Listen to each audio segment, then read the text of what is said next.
Jadi tadi kan Umi sharing sama Abah. Terus Abah minta tolong Umi sampein ke Abi untuk mempertanyakan hubungannya Restu sama Rachel. Lah, bukannya Rachel udah langsung sampein ke Restu ya? Ya Rachel sih udah ultimatum banget ke Restu. Tapi Abah masih tetap nggak yakin, Bi. Ya juga sih ya. Ya kelihatannya sih Restu memang sengaja menunda-nunda si Umi ya. Ya kan, makanya. Ya Abah juga bingung, kok Restu kenapa nggak cepet-cepet ta'arufin Rachel aja atau menghitbah Rachel gitu loh, Bi, maksud Abah. Makanya minta tolong Abi untuk ngomong sama Restu, maunya gimana sih hubungannya sama Rachel? Ya. Nanti Abi coba obrolin ini sama Restu. Mungkin besok Abi akan coba ketemu sama Restu. Ya, dan ngobrolin ini. Kok Pak Sultan nangis? Saya lagi sedih, Mantar Miji. Emangnya sedih kenapa Pak Sultan Taslim? Mantar Miji, saya ini kan sudah tua, sudah berumur. Satu-satunya kemenakan saya itu si Rais yang selama ini kan dia yang merawat saya, mengurus saya. Kalau nggak ada Rais, coba lo pikir, siapa yang akan merawat saya kalau saya sakit? Kalau saya masih muda, saya nggak perlu khawatir. Saya nggak khawatir, saya berani sendiri. Nggak apa-apa, saya sendiri. Tapi secara logika, ini udah jam 2 pagi loh Pak Sultan Taslim. Emangnya Pak Sultan Taslim kagak mau tidur apa ya? Gimana bisa tidur saya, Bang Ali? Kalau pikiran saya ke si Rais, ya, dia pergi itu nggak ada piti. Nggak ada uang dia. Aduh, gimana makannya? Mana ada tidurnya? Maksudnya Pak Sultan apaan? Si Rais, saya kira waktu kemarin itu si Rais cuma bercanda, mau minggat, mau kabur ya. Ternyata dia benar pergi dia. Minggat dia. Mal, si Rais kan ada di pos ronda, ya kan? Kenapa sih Mal sasus-sasus? Mungkin Pak Sultan Taslim mengira si Rais tuh minggat jauh. Udah, biarin aja, kita kagak usah ngasih tahu dia kalau si Rais ada di pos ronda. Oh, gitu. Maksud ente biar Pak Sultan nak mewek sampai pagi. Gitu maksud ente? Udah ngomongin kagak usah keras-keras juga kali, Tar. Alah, ente lebay deh, biasa aja kali. Pak Sultan, maaf ya. Aneh sama Mali ngider dulu ke kampung Duku ya. Tolong cari si Rais ya. Nah, kalau ketemu Rais suruh pulang. Oh iya. Nanti ada sampein suruh kirim ke kotak pos 5.000 ya. Ngaco. Assalamualaikum. Assalamualaikum. Rais, justru seorang di rumah gini Rais. Aduh Rais, pulanglah.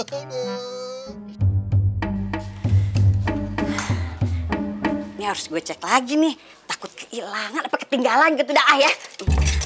Rin! Alhamdulillah. Rin!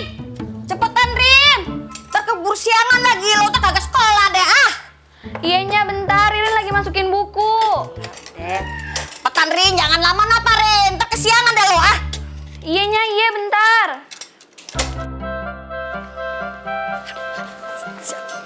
Iyanya, bentar. Oh iya, nanti Ririn gak usah ke rumahnya Neneng ya, Nya. Kenapa lo kagak mau ke rumahnya Neneng? Males. Enggak, Nya, bukan kayak gitu. Ririn tuh takutnya tuh telat ke sekolahan. Alah Rin, cuma sebentar aja ke rumahnya Neneng. Nengokin adek orok. Lo kan belum nengokin adek oroknya kan? Nah terus habis itu baru dia berangkat sekolah, ya? Iya juga sih, belum ya. Nya janji.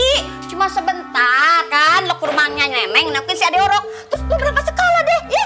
Yaudah, ayo Nya, ayo. Ya Allah Rin, kunci tuh pintu lupanya. Nah abis itu kunci taruh di atas tuh. Biar Babe lo kalau pulang masuknya gampang ya. Tapi kan bukannya Babe udah punya kunci serep.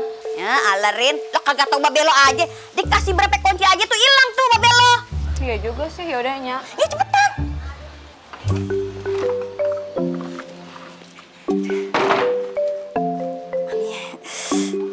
Cepet apa? Iya Nya, bentar. Ayo. Yuk. Be, Nanti ibu pulang dari panti asuhan boleh nggak mampir ke rumah Ramadi ya? Langsung.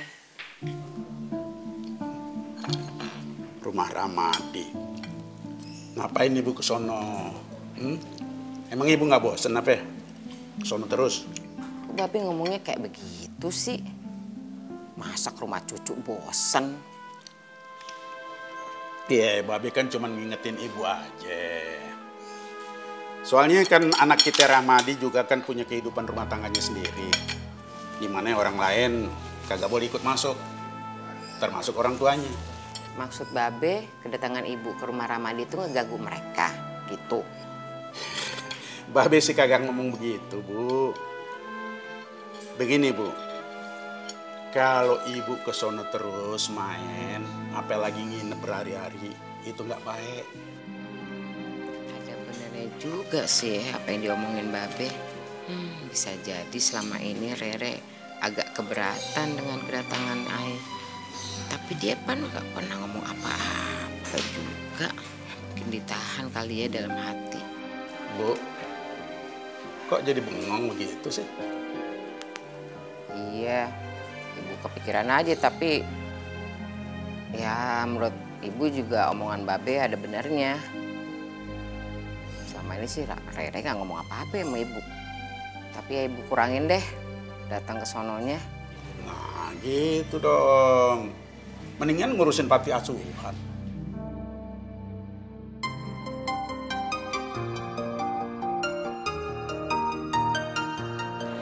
Aduh, ya Allah siapa sih nelfon? Aduh, baru habis sholat subuh, mau tidur lagi bentar. Aduh.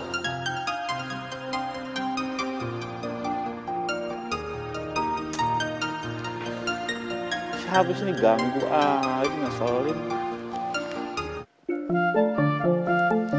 Iya halo, siapa sih nih? Ganggu aja pagi-pagi. Assalamualaikum Bapak Restu yang gantengnya udah berujung. Ini siapa sih? Astagfirullahaladzim, ya Allah Pak Dirut, pantesan ada orang yang berani manggil gua. Apa tadi lo bilang? Gantengnya berujung. Lo kesel kedong-dong kali ya. Aduh Pak Dirut. Ntar deh kalau ketemu lo perhatiin lagi muka gua, kalau gua tuh gantengnya gak berujung. Ada apaan sih nelfon pagi-pagi, ngeselin banget lo, udah ngatain gua juga.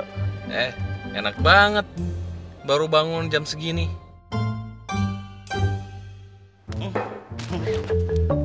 Sorry, udah pagi ternyata ya. Gue pikir enggak, tadi habis sholat subuh cuma agak merem-merem dikit. Soalnya udah jam segini. Oh iya, kalau misalkan Pak Dirut mau nelpon Restu yang gantengnya berujung, gantengnya nggak berujung dan nggak berujung dan nggak berujung, itu cuma buat ngeledekin doang, gue matiin aja ya. Iya. Bukan gue mau ngeledek. Gue pengen ngomong sesuatu sama lo. Nanti siang lo ada schedule nggak? Gue mau ngajakin nih ketemuan. Siang jam berapa? Ya makan siang lah ya. Masa sarapan sih? Bisa nggak nih? Bisa. Apa sih yang nggak bisa buat kakak ipar yang baiknya juga ada ujungnya. Kadang baik, kadang enggak. Ngeselin tuh. Sembarangan ngomong kakak ipar. Siapa yang kakak ipar? Lu itu inget ya, baik-baik lu itu masih calon adik ipar dan gue calon kakak ipar lo. Nah ingat baik-baik. Itu pun kalau misalkan lu punya nyali untuk Mbak Rasel. Bos, aduh Robi ngeselin banget sih. Aduh, lo habis makan apaan sih? Gue curiga rumahnya habis nyuapin lo tahu gejrot, cabenya 30 kali ya. Terus lo keselak, terus habis itu telepon gue. Nggak enak tau nggak omongan lo, bener. Aduh, gue baru bangun denger yang kayak beginian. Sakit hati gue. Ya udah, gue tunggu di kafe biasa ya. Siap, kakak ipar. Robi. Oke. Tunggu dulu. Gue belum selesai nih. Lu jangan makan siang dulu ya. Loh, emangnya kenapa kalau gue makan dulu? Suka-suka gue kali. Ngeselin banget. Lo pikir gue di rumah gue gak ada makanan? Ya elah, kalau misalkan lu makan siang, terus gue traktir lu apaan? Astagfirullahaladzim, ini bener-bener lo, Pe. Lo bener-bener. Ya udah kalau gitu. Assalamualaikum. Waalaikumsalam warahmatullahi wabarakatuh. Gue curiga nih, kayaknya ini ada satu pertanda bahwa dia mulai setuju nih kalau gue itu sama si brokoli.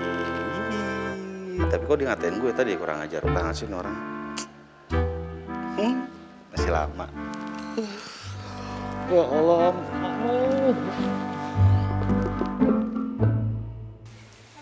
Assalamualaikum. Waalaikumsalam. Tuh deh adanya Eti, masuk deh. Tuh adanya Eti datang tuh. Adek. Ada Mpok Ririn juga. Ada Mpok Ririn ye. Cakep bener anak lo, Nek. Lihat tuh adek lo, ganteng banget dah. Iya, Nyak, cakep banget. Oh iya, Nyak, ngomong-ngomong nama adeknya siapa, Nyak? Nama adek lo Fahrudin Raji. Oh, bagus banget. Oh iya, Nyak, tapi bener kok katanya Eti. Ade itu ganteng, terus juga gagah lagi. Ya siapa dulu dong bapaknya. Lo tau gak? Sejak nih anak lahir ya, nih orang nih babenya nih kepedean, selalu ngerasa paling ganteng sedunia. Soalnya juga ngomong, gue yang paling ganteng. Soalnya si lo, Neng, kagak muji-muji dia. Nah, itu dia. Orang ganteng kayak begini, orang keren kayak begini, nggak pernah dipuji-puji. Jadi wajar dong kalau bapaknya Razi muji dirinya sendiri, ya kan? Enggak, persoalannya gini loh ya, gue tuh kenapa kagak muji dia ya? Gue kagak enak hati, lo tau kagak nih? Tiap gue muji dia nih, tiba-tiba tuh ada aja hadiah tuh datang ke gue. Ntar gue padahal gue kagak minta, ntar dia kasih ini, dikasih itu. Kan gue jadi gak enak kalau gue muji-muji, ntar akhirnya barang gue jadi banyak deh. Itu emang maunya lo, Neneng. Dasar lo. Ya udah deh, kalau mau berangkat sekolah, udah berangkat deh. Iya, Nyak. Neng, lo langsung mau sekolah? Iya, Nyak. Ya udah hati-hati ya berangkat sekolahnya ya. Oh ya udah, Nyak, Babe Roji, Ririn berangkat dulu ya. Soalnya waktunya udah mepet banget nih. Oh iya, ntar lo takut kesiangan. Ntar lo, Riz. Ini anaknya gue gendong dong, gue pengen gendong nih. Kecengklak ntar anak gue sama lo. Kagak, gue set dah, kecengklak lagi anak gue sama lo. Pegang. Udah, Buat ambil. Udah nggak apa-apa. Ambil, simpen. Gak usah takut, gue gak bakal bilang sama Babe lo. Makasih Babe Roji. Iya. Nyak, pergi dulu. Hati-hati ya. Hati-hati. Waalaikumsalam. Kumpul.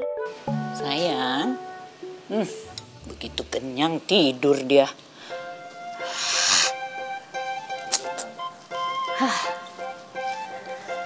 Ya udah.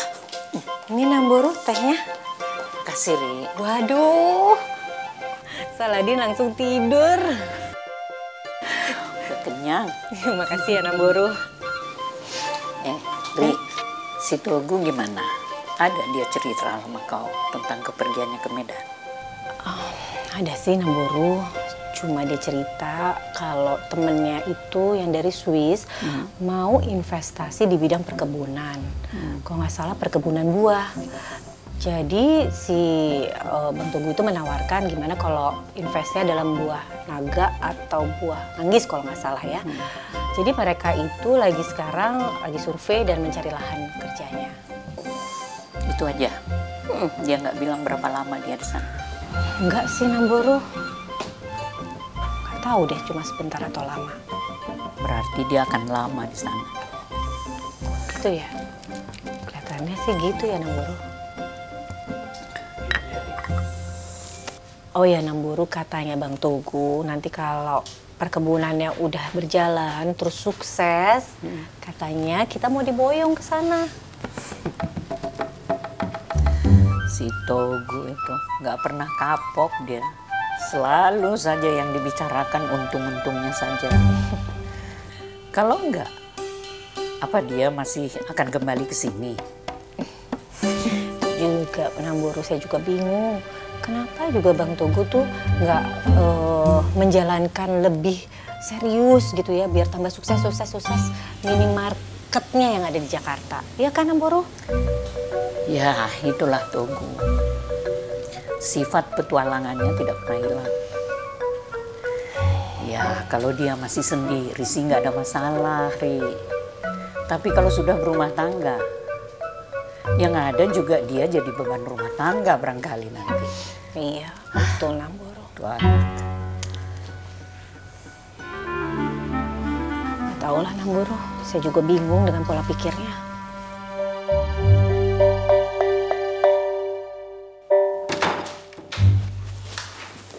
Sayang, kita bisa bareng gini kok dari kamar. Iya, kok bisa jadi bareng sih? Bisa begitu ya? Loh, Haji Abang kok belum berangkat ke toko sih? Kan udah jam 9. Ntar aja deh Umi, Bang Haji mau nunggu telepon Rumana nih.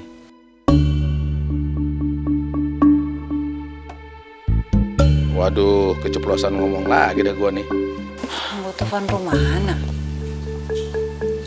Iya deh Umi. Emangnya apa yang mau dibicarain sama Rumana aja Bang? Tuh kan, jadi panjang nih urusannya. Gara-gara gua keceplosan. Ini gara-gara mulut gua yang comel banget nih. Kok malah diem sih ditanya? Haji Abang mau bicarain apa? Mau ngomong apa sama Rumana? Itu mau ngomongin soal si Restu. Ngomongin Kak Restu. Ngomongin apa, Bah? Ya itu Abah minta tolong sama si Robi lewat Rumana untuk nanyain ke Restu keseriusan hubungan lu sama Restu.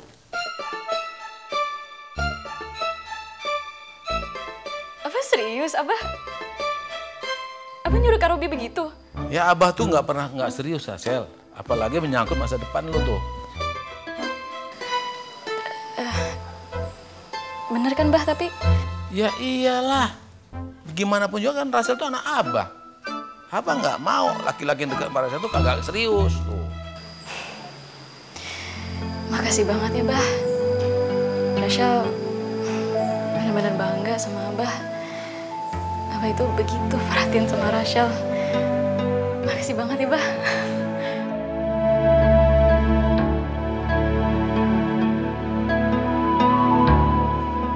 Makasih banget ya, Bah. Hah? Makasih banget, Bah. Makasih ya, Bah. Iya. Aduh, pokoknya dengan Abang nggak bisa macam-macam. Nggak mau Abah. Thank you so much. Gak nyangka ya Allah, ternyata Haji Abang segitu perhatiannya sama Rasel.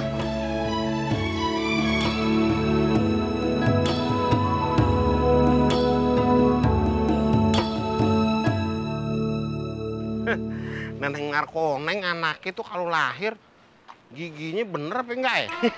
Yang gue takut giginya mancung juga, tonggi juga, kayak bapak moyangnya. Lah kalau gue kan udah ketahuan, bapak moyangnya ganteng, anak gue juga si Raun ganteng, iya kan? Lihat aja dari hidungnya, bibirnya, pipinya, mirip gue si Raun. Gue yakin si Raun, entah tuh udah gede, dia pasti bakal dikerubutin sama cewek-cewek. Wah, kagak jauh beda sama gue. Gue kan sekarang aja banyak cewek yang pada ngerubutin. Tapi gue kesian juga ya sama anaknya si Rojik. Ntar begitu dia gede, dia pasti minder sama Raun. Raun kan menonjol kegantengannya. Nah kalau anaknya Rojik, menonjol giginya. Aduh. Neneng Markoneng, gue kesian banget lu sama lu dah. Lepas dari gue laki-laki ganteng se-Asia Tenggara, dapetnya cowok tonggi kayak si Rojik. Aduh, nyamukinnya kayak lempeye. Sarendo, babi mati kagak bisa jalan ngecebok. Sarap lu ya. Heran gue sama lu. Badan gue segede gini lu kagak lihat apa? Jalan main buru-buru begitu. Biji mati lu kendor, ha? Nih gue aparat lu masih mau tabrak aja? Bukannya gue nggak ngeliat, Dun. Lagian ngapain lu jalan di tengah jalan kayak begitu? Hah? Untung aja refleks gue masih bagus, gue sempet ngerem. Kalau kagak, bisa nyusur ke got gue tabruk. Emang lu bawaannya kagak demen aja sama gue, lu bawaannya gue beri juga lu. Nah, itu lu tahu. Kan udah gue bilang, kalau gue mau bisa aja lu sengaja gue tabrak. Untungnya gue nggak sengaja. Nggak mau gue sengaja. Udah, jangan kebanyakan ngemeng lu ah. Nih, gue jadi aneh nih. Kok lu malah belanja oli ame ban? Ini maksudnya apa nih? Hah? Lah, kok kepo banget lo? Urusan gue dong. Gue mau belanja perlengkapan apa kek? Kenapa jadi lu pengen tahu? Gue tuh bukannya kepo, Tonggi. Gue cuma mau nasihatin lu. Nih, gue bilangin ya. Lu kan anak lu baru lahir. Mestinya kalau anak lu baru lahir tuh, lu beli popok bayi, susu. Jangan oli sama ban. Mah anak lu mau kasih oli kalau nangis. Jangan-jangan nih, ban motor lu pengen ukir-ukir ya biar jadi popok. Susah. Bapak kagak ada otaknya begini nih. Ngomong apa nih, Bang? Ya, dipakai nanya lagi. Emang otaknya kagak. Kan tadi gua udah bilang, lo anak lo baru lahir, mestinya beli keperluan orok, bukannya oli ame ban, Tonggi. Hansip Sedeng, gue juga beli perlengkapan bengkel, itu biar bengkel bisa jalan, jadi bisa terus ngasilin duit. Lah emangnya lo nggak pernah punya penghasilan tetap, anak lo bececer di mana-mana, nggak pernah lo urusin. Udah lah Bang, gak usah diurusin Bang. Ngapain sih urusin orang pikiran begitu? Pulang. Sarap lo, Bang dasar lo. Waktu bilang anak gua bececeran di mana-mana kagak gua rawat. Gua sumpahin lo, anak lo yang baru lahir giginya sama sama lo. Heran gua sama lo. Lihat aja lo, ntar kalau gua udah kaya lagi, gua rebut lo raun dari tangan lo.